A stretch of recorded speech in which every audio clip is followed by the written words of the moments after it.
What if there was a way forward in life that was filled with ease, empowerment, and a sense of direction? I'm Debbie Rosenfelt, personal empowerment mentor and guide, and you're listening to Elevated Embodiment, a way to calm the chaos in life by taking radical accountability for where you are.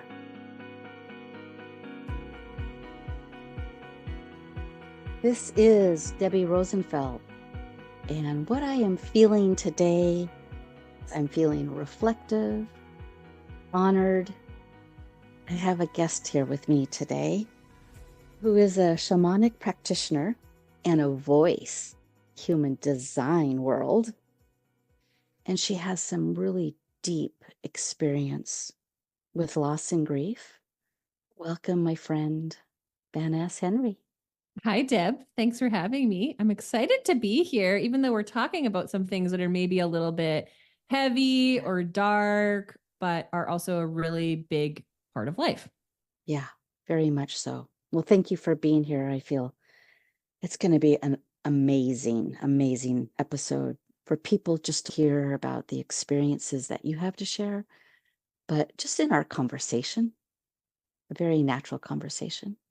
So, a question that I have been asking myself, but also asking other guests, is how have you navigated through your life with grief, with grace?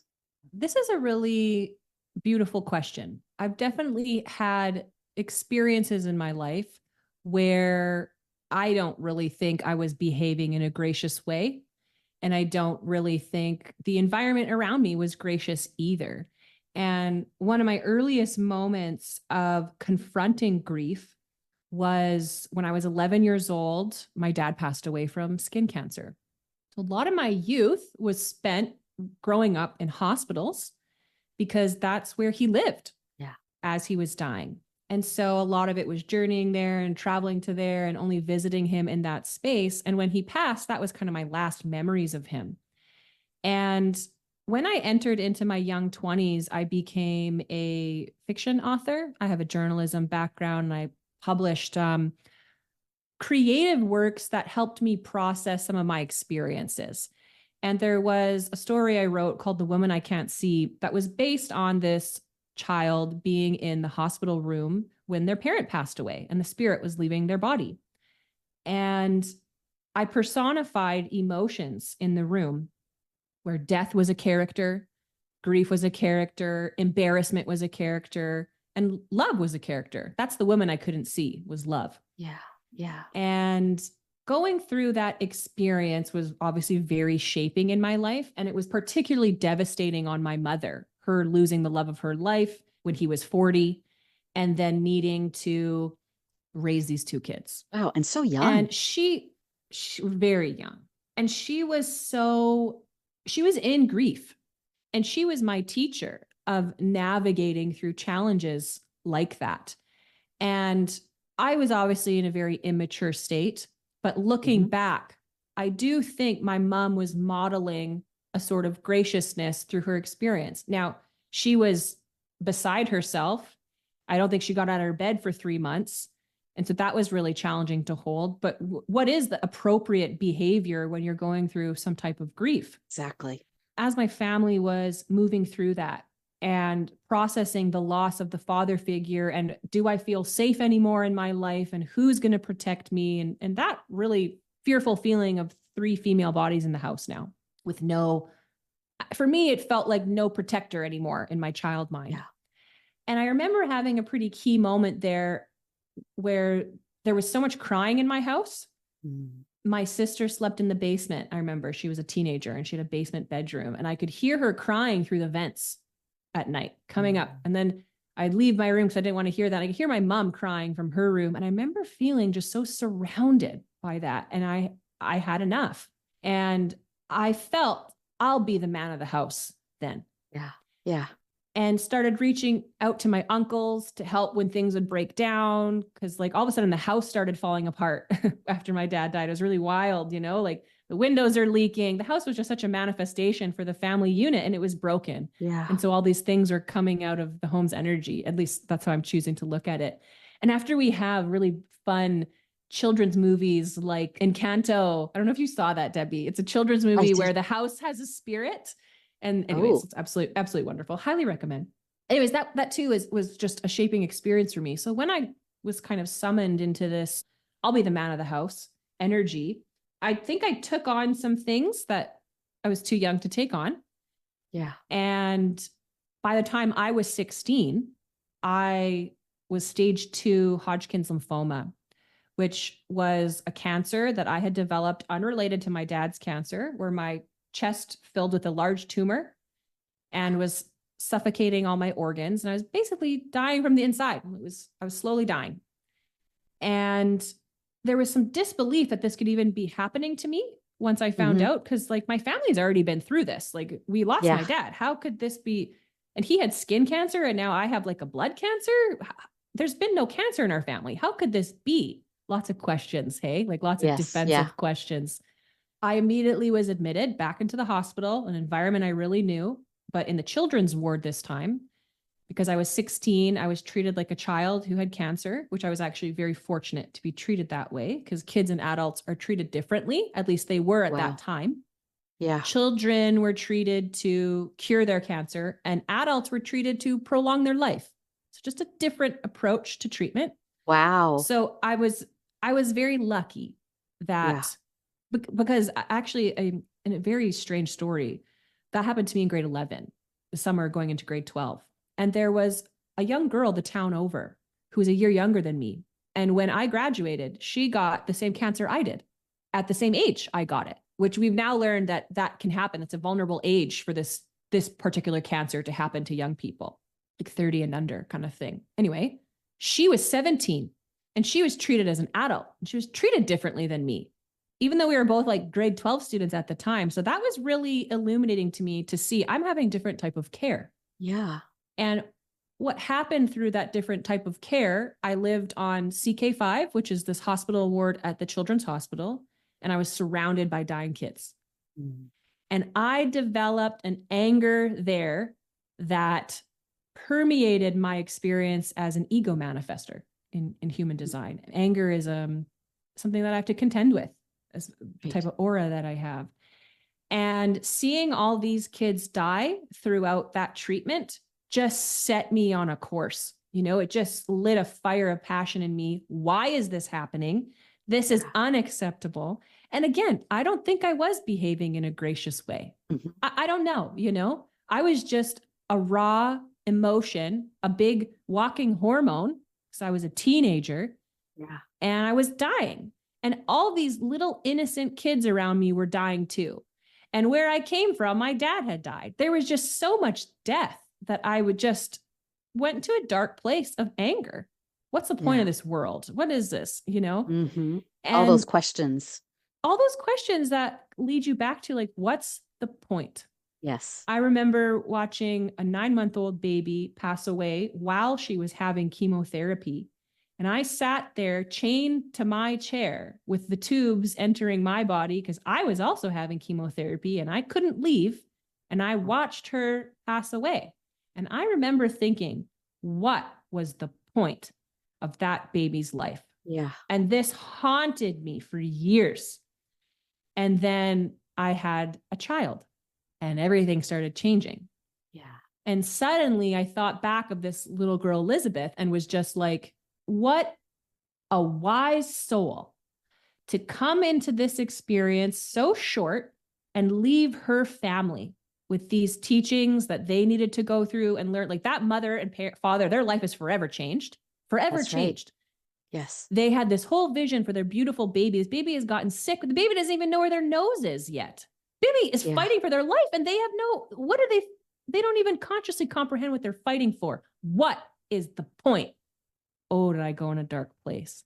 But becoming a parent and then seeing the profound teachings your kids give you, which I know is something that is hugely shaping on your life with your experience with your son and his passing.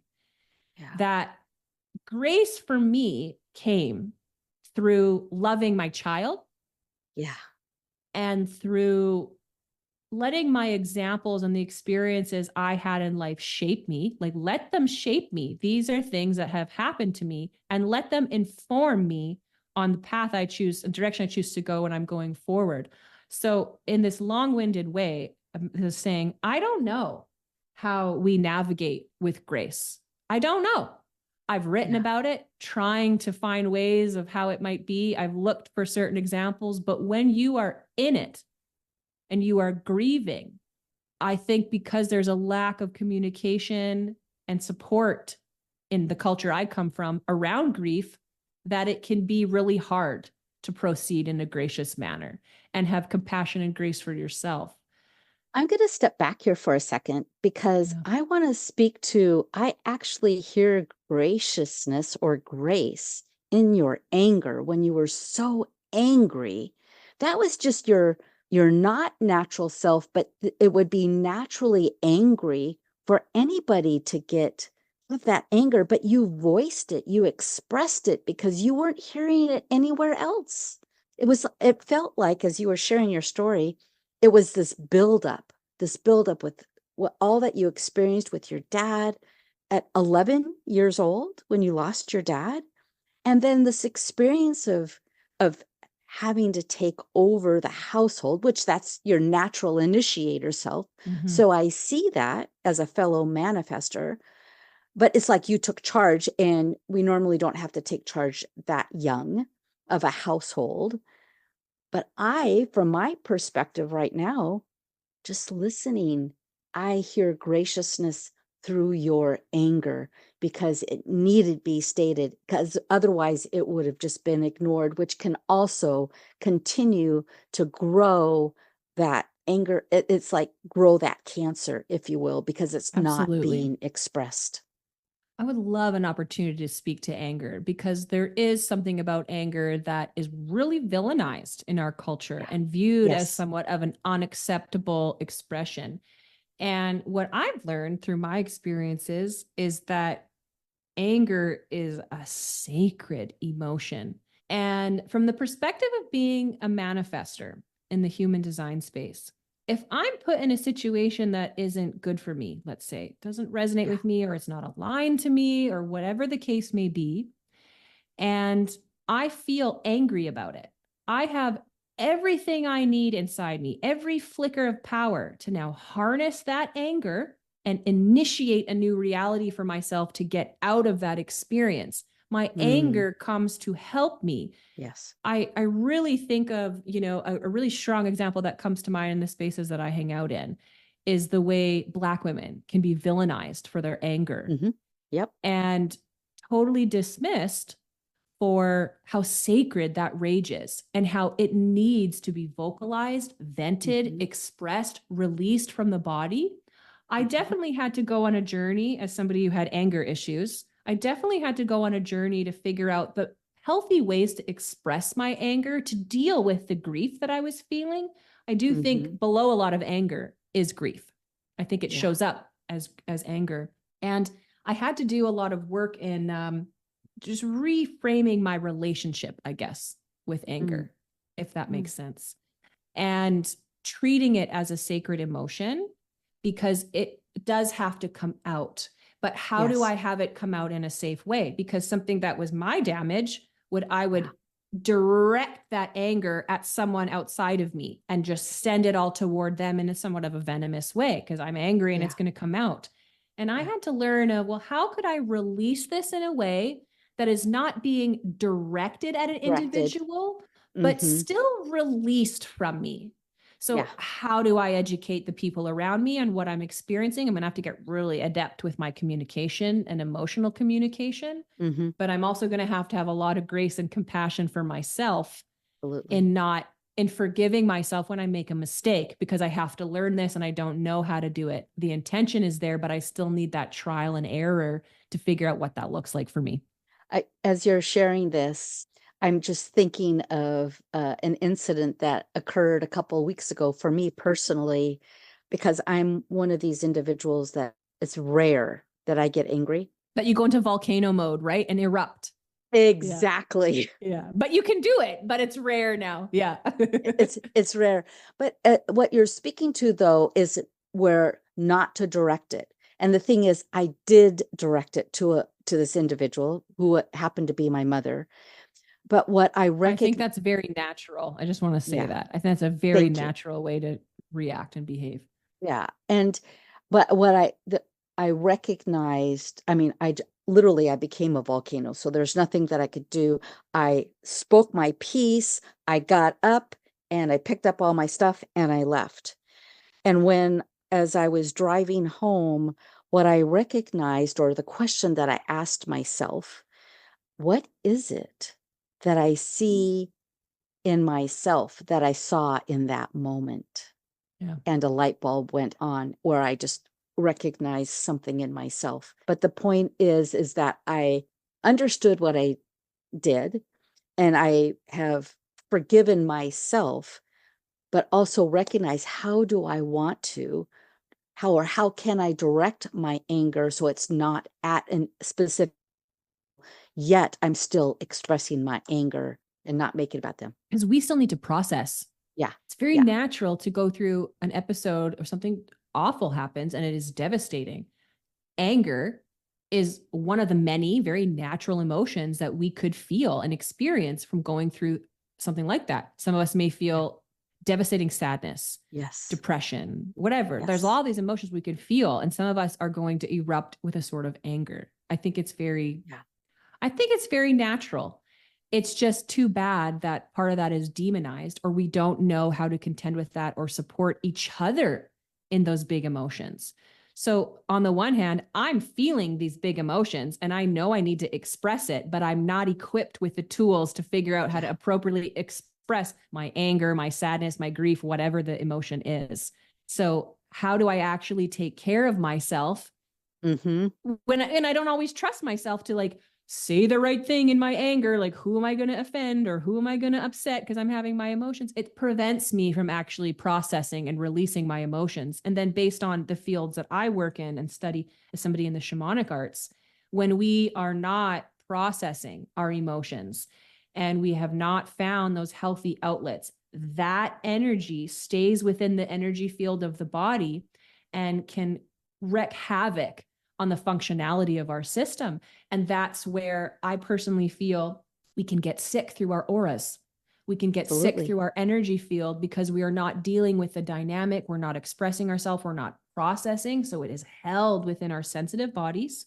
Yes. To the point where I even wonder, did I get sick because I wasn't processing some of the horrendous experience? There's no way for me to prove that. There's only space for me to muse on that and consider how that feels for me personally. But there is something too, if we don't figure out how to express ourselves, share our emotions, release the hurt that we've experienced, can that make us sick in other ways? Absolutely. It's like, especially with grief and after losing a loved one, and it could be unexpected death, tragic death, or just death. If we don't process our grief, and that's one of the reasons for this podcast, is to share with people, share with the world, that it's so important for us to all be able to process our grief so we can elevate and we can learn how to navigate through life with grief, because grief doesn't go away. Once we've experienced it, it's like it's an ongoing process, and it just changes over time. It shifts to be a little bit lighter, but it's always there. It's always there. I'll never forget. We're imprinted, right? Like we're imprinted with the experience. At a cellular level. On a cellular level, absolutely. I mean, it's amazing how my body knows, like on the September, something just clicks, something happens. And that's 3 days before the anniversary. And I'm going, what's going on? And then I'm going, oh, okay, I get it. All right, my body's telling me I just need to slow down right now, and I just need a lot of self-care and just acknowledge her. acknowledge what she's experiencing, what she's feeling in the moment, so she can just process. And sometimes I'm thinking, no, I should be done. No, you're not done. This is going to happen, for the rest of your life. And it's amazing how every experience is different for everybody. It doesn't look one way for each individual. We are all different. And it's just being in tune to our bodies of what she is telling us, Yeah. what it wants. I'm coming up to my 20th anniversary of being in remission, which means my dad's been dead for over 20 years. Yeah. And I'm learning that as a multidimensional person, as I continue through my life and have new experiences and fall in love with different aspects of reality, there are new layers to my grief that reveal themselves. There are new facets that I hadn't yet explored because, let's say, for example, I got married last year and my dad wasn't there to participate in that ceremony.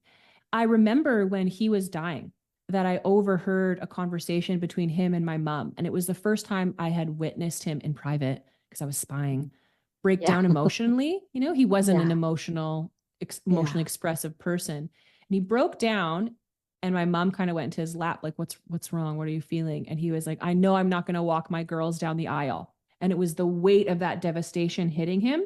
I see now my sister and I both internalized that to being, well, then we won't get married. If you can't be there for that experience, no big deal. You won't have any FOMO, fear of missing out.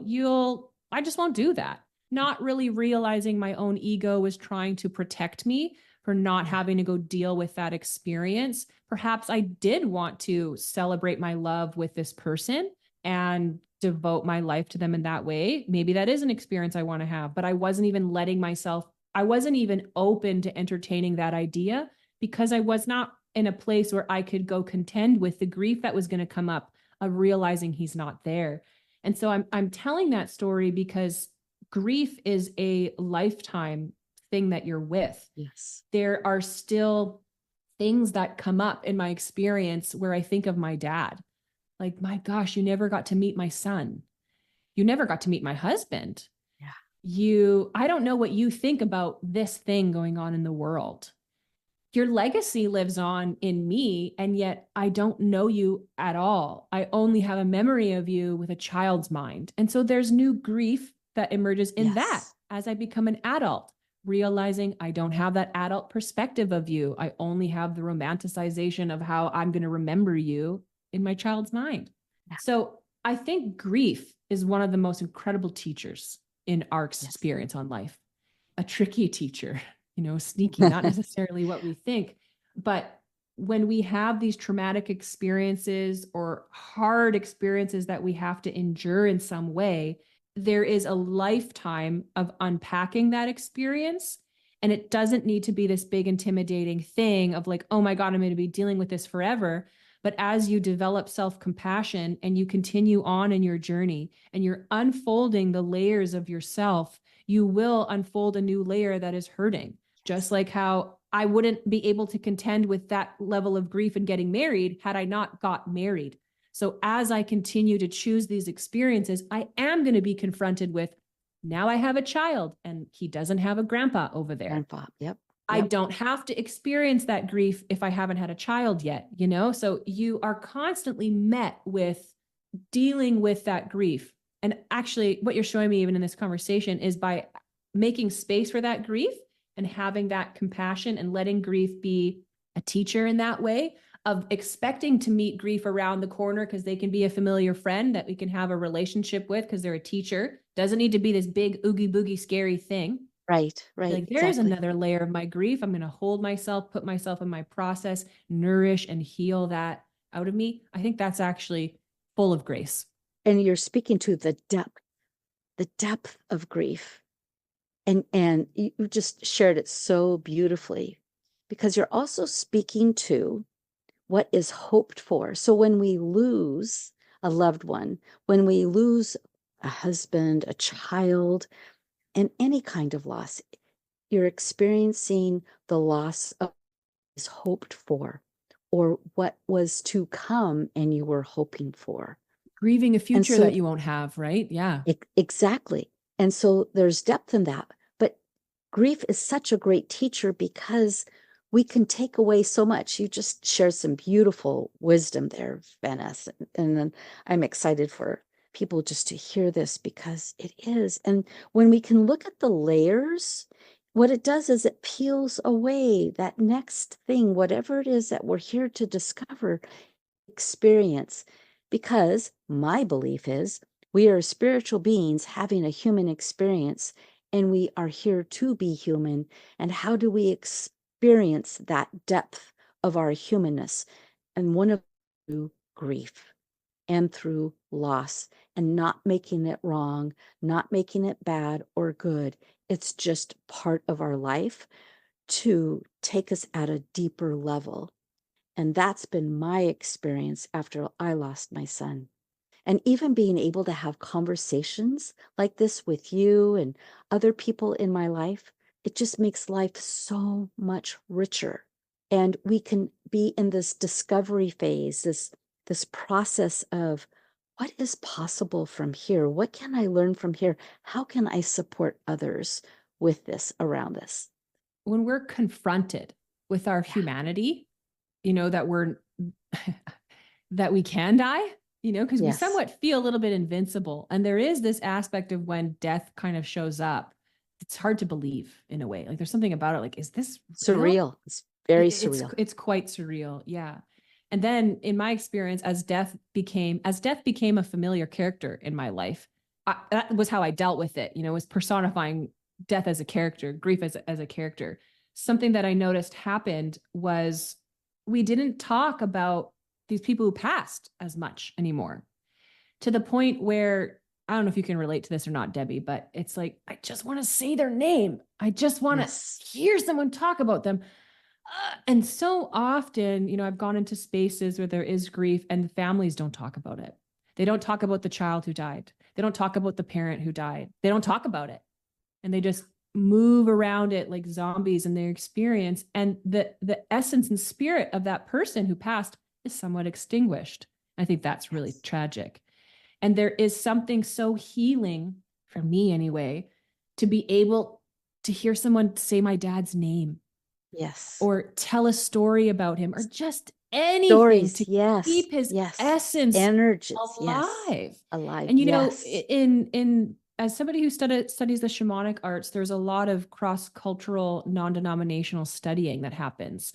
What are the practices used in various cultures? And a lot of cultures have a lot of practices around dealing with grief and death and how they handle that. And I came from a culture where I don't feel there was a lot of support in how to be there for a family who's kind of going through that. I don't think that people wanted to do good things. People brought over food. I remember, people were bringing over Yes. food. There was so much food in our house. Everybody was bringing over a Tupperware of this. Like my mom didn't cook, I swear, for, again, like I said, didn't get out of her room for like 3 months. And so just Yeah. handling all this food coming in and it was just a strange time. People want to help and show up and be there, but we don't know how. And so How? then Yes. we say things like, well, they're in a better place, without realizing that that's somewhat dismissive of the emotions being experienced. They're in a better place. It's like, okay, perhaps. And yet, and also, going through that was really hard and really devastating. And they aren't here anymore, but they're no longer suffering. These are all these little band-aids we try and put on to not necessarily have to deal. Attitudes. Yes. Yes. But we're trying to console and be there. And again, we don't know how. So as somebody who's been on the receiving end of people being like, he's in a better place, he's no longer suffering, this is for the best, that actually didn't feel good to receive at all.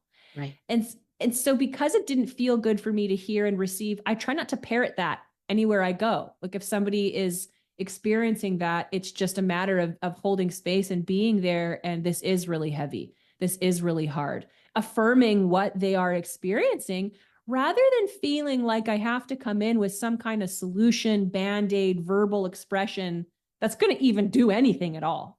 Well, and there is no fixing. The bottom line is there is no fixing. And I can totally relate with what you're sharing, because it's like the platitudes just basically dismiss what we are feeling.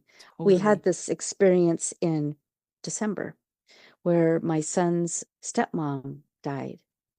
And I was just feeling really, really sad. And Of I course. share it with my friends because of they just, I just share things. And so I shared that Bonnie had died. And they said exactly that.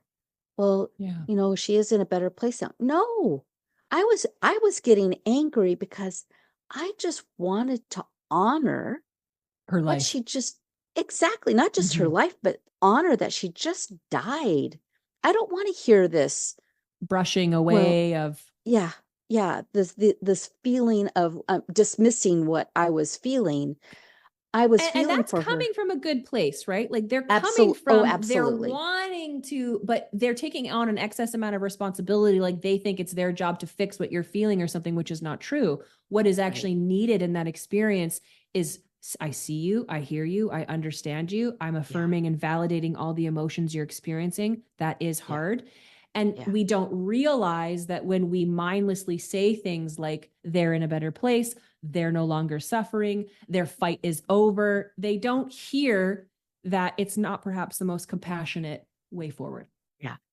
Because like you said, they're trying to fix. I just wanted to honor what Brian, Bonnie's husband, was feeling, which just so happens to be the father of my sons. Totally. How So this Brian person's was a key figure in your life, right? Like, yeah. absolutely, Mhm. absolutely. Even, her daughter Cheryl Lynn, how she was feeling. I just wanted to honor that space for that moment, but also honor, like, the relationship that she and I had. And so it's like when we can just honor someone who is grieving and not just dismiss what they're feeling, but to hold space and just listen. That's the bottom line. But Debbie, Just we don't know how to listen. do that. Yeah. That's what we're learning. We don't know how to Yeah. listen. And actually, that's Yeah. totally okay. That's totally okay. That's where we are. We don't know how to listen. Yeah. And we're learning that some of the knee jerk things we say are because we're this highly conditioned society that we think it's our responsibility to go fix things and delete what's Yeah. bad and not understand it and not hold it. And that's just, it's not true. It's not true. But where we are is just recognizing we don't know how to deal with that. Right. And that's okay. Yeah. That's where we are. We don't have to zoom toward the solution. Let's just recognize where we are. We have lost touch a little bit with throughout our society and ongoing generations. We've lost touch. Well, I don't want to say a blanket statement because, again, like I said, some cultures are really adept and great at this. I was Yeah. not part of a culture that was. And so I've learned that we're young here, naive here. We've lost Yes. touch with how to be there for each other and how to listen. And it's okay that we don't know how to listen, because once we actually just admit, shit, I don't know how to listen, only Yeah. then, once we've accepted that in our hearts, can we Mm. actually move toward the necessary change that is ready. If we're still in that deflection space where we have not yet come to terms with the fact that we're shitty listeners and we don't know how to actually be there for each other, we get defensive and we get, and okay, then that's where we are. We have not yet come to acceptance. We don't know what we're doing. Yeah. It's okay to not know. It's even okay. I would have way rather heard someone say to me, like, I'm I'm so sorry this is going. I don't even know how to be there for you. Yes. It would be Exactly. better than them Yeah. saying, well, he's in a better place. So stop your Exactly. crying, you know? It's yeah, just acknowledging. So as when I would go out on calls, chaplain, Yeah. what I would do is because that's when the fire department were called out when there's been a death, a natural death, a tragic death, suicide. But what we're there for is just to hold space, just to be present, and then support what is needed in the moment, and then to make sure that there is support, such as family, friends, and The 9 times community out is of there. 10, Mhm. exactly, 9 times out of 10, that's our job, is to make sure that they're supported with the community, but that we just hold this safe space, this container, as they are grieving, as they're wailing, as they're screaming, as they're crying, not knowing what to do. We're just there just to hold that Holding them space. in their That grief. is what, Yeah. yeah, so poignant. But also, I'll never forget my girlfriend, Rebecca. We were having Kenny's second service. And I mean, the house was full. And it was a beautiful time for people to come together and celebrate Kenny's life. And I just went to sit down on the couch. And I'll never forget, Rebecca just came and sat next to me. That's all she did. She just sat there. And to this day, as I'm sharing this right now, that had an impact on me. Totally. She didn't It ask says, me. I'm here. Yeah, Yeah. exactly. She didn't say anything. She just sat there. And I still talk about it to this day. So it's just like whenever you notice that a friend is grieving or someone, you just sit next to them or just stand by them, which communicates loudly. If you're not physically present, it is a matter sometimes of just reaching out and sending a text that Yes. says like, I'm here. Yeah. I'm here. You know, and so funny. I also hear myself saying that when my son's crying about something. I don't have to come in and be like, you're okay, you're okay. He's actually not okay. He's emotionally Yeah. upset. And if I come in and Yes. affirm he's okay when he's feeling that, I'm encouraging the disconnection of his emotional experience. I'm encouraging him to disconnect from what he's feeling because I'm telling him you're fine. But when I show up in these emotional states and say, I'm here, I've got you, I'm listening, I'm holding you, you're feeling upset, and you're just kind of affirming what they're going through, it allows them to not feel shame about the emotions that are coursing through them. And I feel allows them to fully expel and get them out of the body so that they don't linger. Because there's always going to be the memory and the remnants of that experience that can be called up in a multidimensional way anytime in the future as they continue to have their experience and learn more about what that meant. So really the most loving, compassionate thing you can do in the moment is hold presence. That's right. And say, I'm here. Yeah. I don't have the answers. I don't have the solutions because I'm a human being. My ego is not like I'm not some all-seeing, almighty, all-powerful thing that can take your pain away, but I'm here. Right. Right. Exactly. You know, and I think. And you're not alone. I'm here and you're not alone. And you're not alone. Exactly. You know, I think in my generation growing up, I told, what are you crying for? I'll give you something to cry about.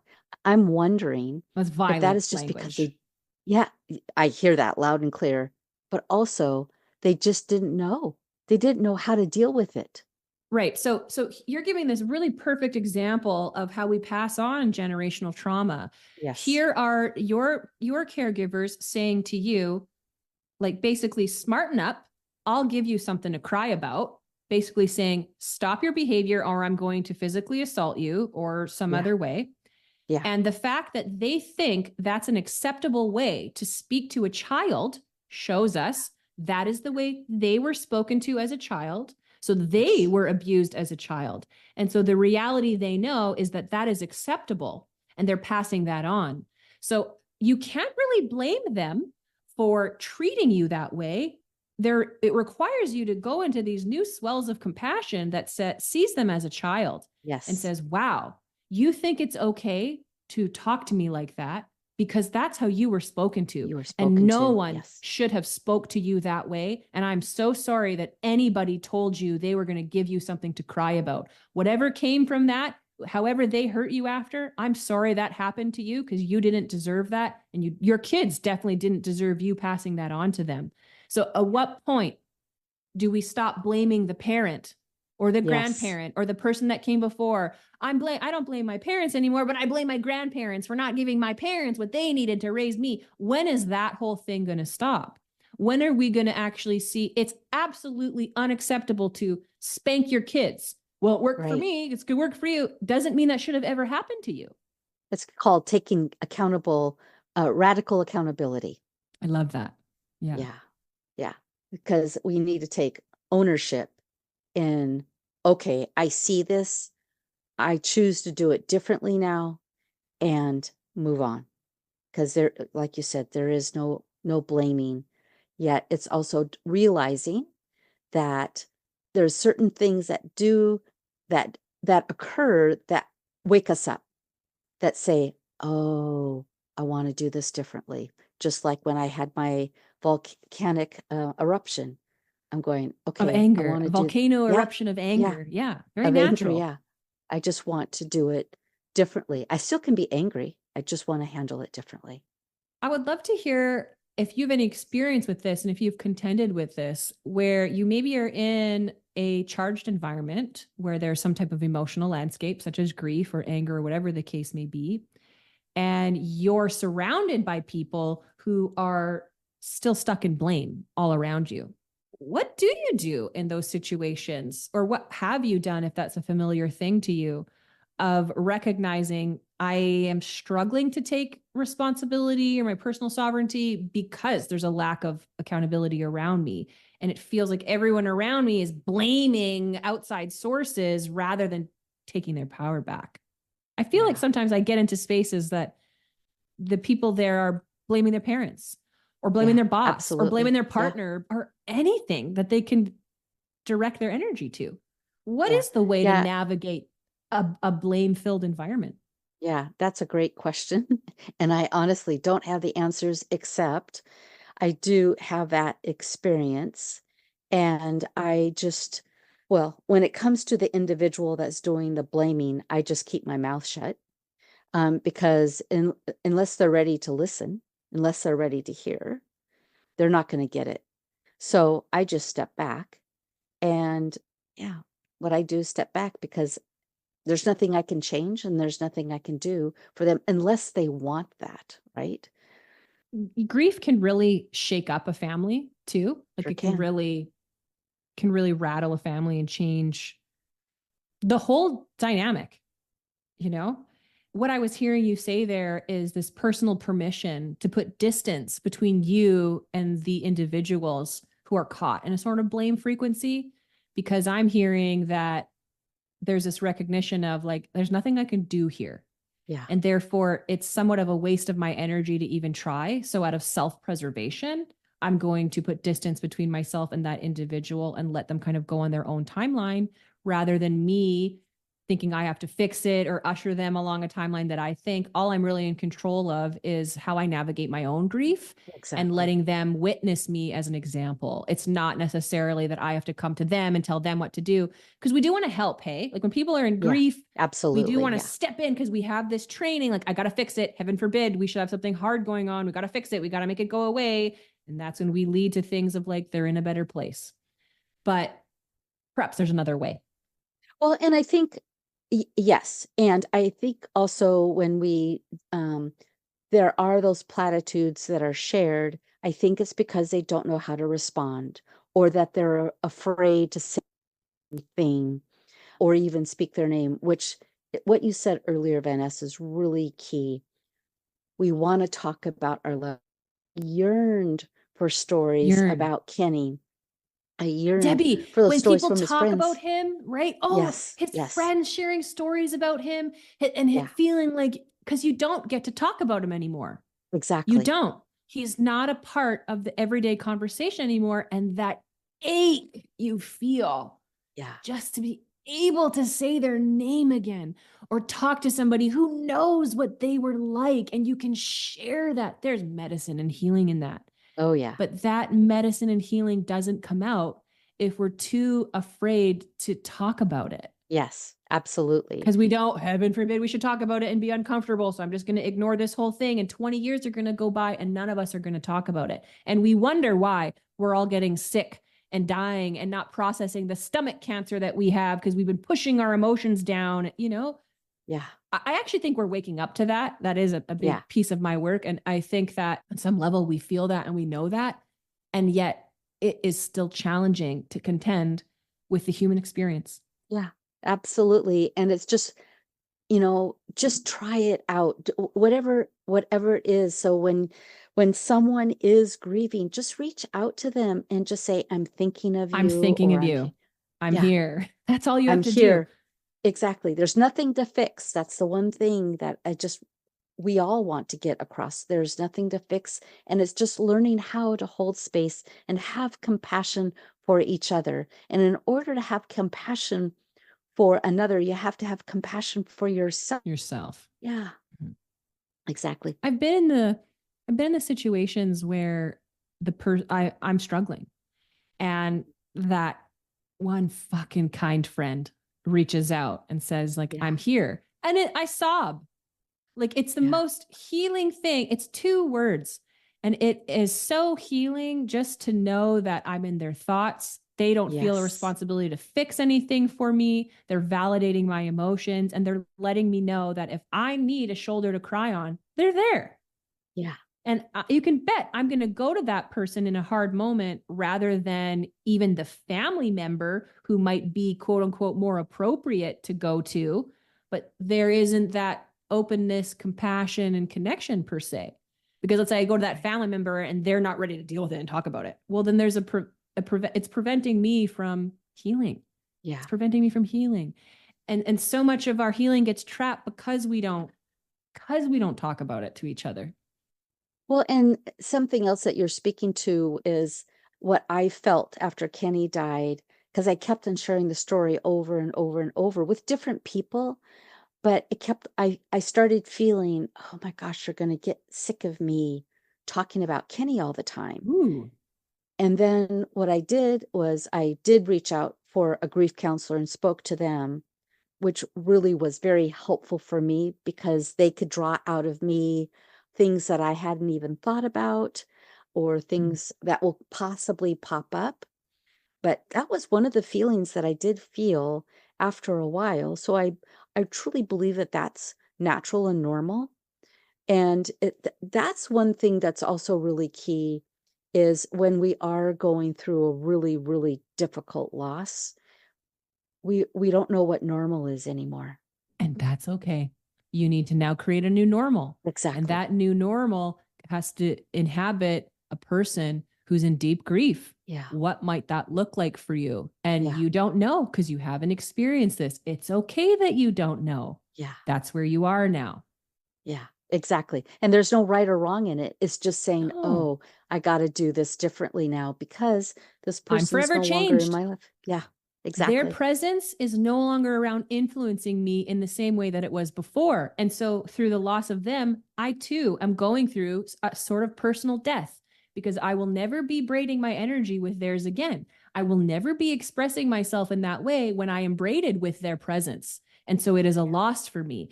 And I now am never going to get to experience that braiding again in my energetic output. And so, that's a loss for me. Yeah. That's a devastation for me. So I need to now figure out how to live without that access to that type of limb. It's like losing a limb. I have to relearn how to be. Yes. And Yeah. I don't know who that is. So and I can totally appreciate when we go through like big experiences of grief or challenge like this, that it completely alters the life path. Oh, it sure I would say you're does. an example of this as well. It completely, Mhm. it flips reality on its head to you, where suddenly, what's the point? What matters? Who am I? Mhm. All these sort of Yeah. existential questions come in. There's got to be more to life than this. Yeah. Death can be a Questioning. very aligning moment for survivors, you know? Mhm. It can be a massive reality check Most definitely. Has you question life. on the fragility of life. Absolutely. But also the appreciation of life. Speaking of the appreciation of life, I married a man who also lost his mother to cancer. And this is something that we both really bonded over as adults. We were 2 kids who lost the opposite parent. I lost my dad, he lost his mom. And it created this sort of understanding between us in a way that I didn't always really have with other people.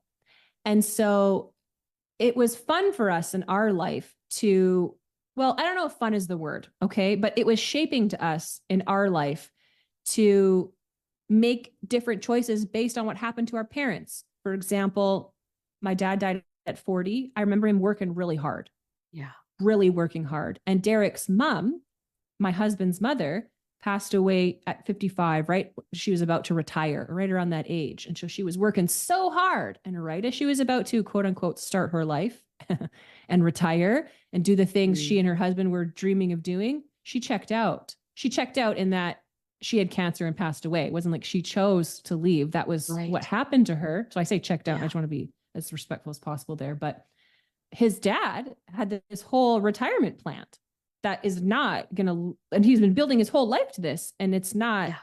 they don't get to enjoy grandbabies together. It's Together. all, Yeah. it's everything is changed. And so my husband and I were raised and saw these two people working themselves to death, literally, Yeah. and not be able to enjoy or receive the satisfaction to the fruits of their labor. This really impacted us and influenced the way we design our lifestyle. And right now, my husband and I really do live like we're retired.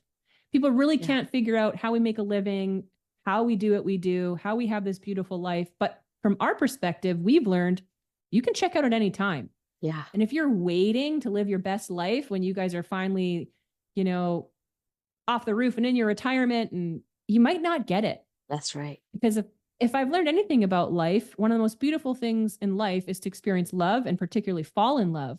And that's also the most devastating experience you're ever going to have, because there's going to come a point where one of you is separated from the other. And so are you brave enough to open your heart and let yourself experience great life-changing love when you know there's going to come a point where it's taken from you? Yeah. It takes a lot of courage. Yes, it does. But I love that example. We choose to live in a way like we're never quote unquote retiring. Yeah. We're designing a lifestyle that feels like we never have to work a day in our life, as a deep teaching and legacy from both our parents. Yeah. And what a great way to pass that on to your son, to teach him to do it differently. Yeah. That's what grief does for us. It is a great teacher, as you shared. Thank you, Vaness. This is phenomenal. Thank you for your heart. Thank you for your wisdom. Thank you for this beautiful conversation.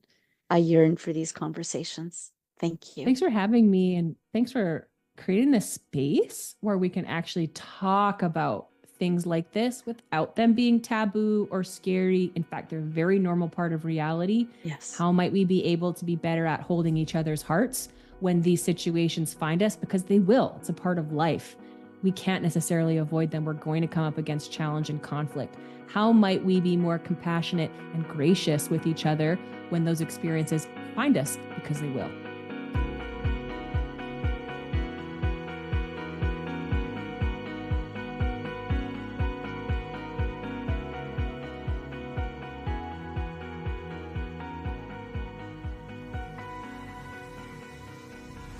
This was a 6-2 studio production. Find us at six-two.studio for all your creative sound needs.